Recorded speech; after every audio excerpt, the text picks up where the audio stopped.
a dama muka kawo da ita damuwa muka sa damuwa da ake ciki a kasar nan.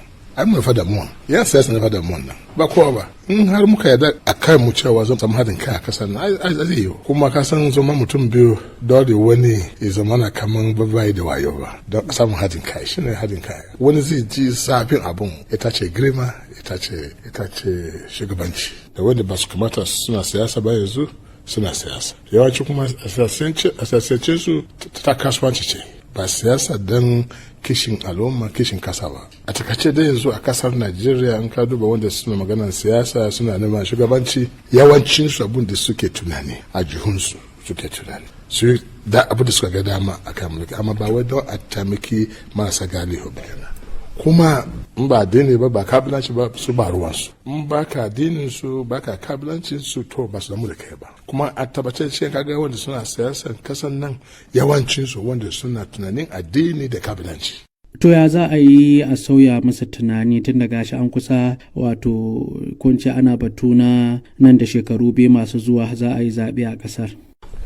To shi ne fa a rika wa'azi a rika nuna musu yadda ake magana nan yanzu don su gane don ba su gane ba ne. Na da yake na biyu in doka in aka bi ta yadda ya kamata doka wata judiciary kenan to in judiciary ta kafu yadda ya kamata ka ba to irin wani akan juya musu kacu gane cewa ku duka tunanin Najeriya ba kabilanci ba siyasa na talauci a kasar namu siyasa mu na kisa ake yi na cuta da komai siyasa don ba su hange fiye da mutanen su ko kuma kabilanci ko kuma addinin su. To kamar wani irin yunkuri ku kuke yi wajen wayar da kan al'ummar da kuka fito musamman masu neman bayafura mahimmancin haɗin kan ƙasa da zama tare da sauran al'ummar ƙasar?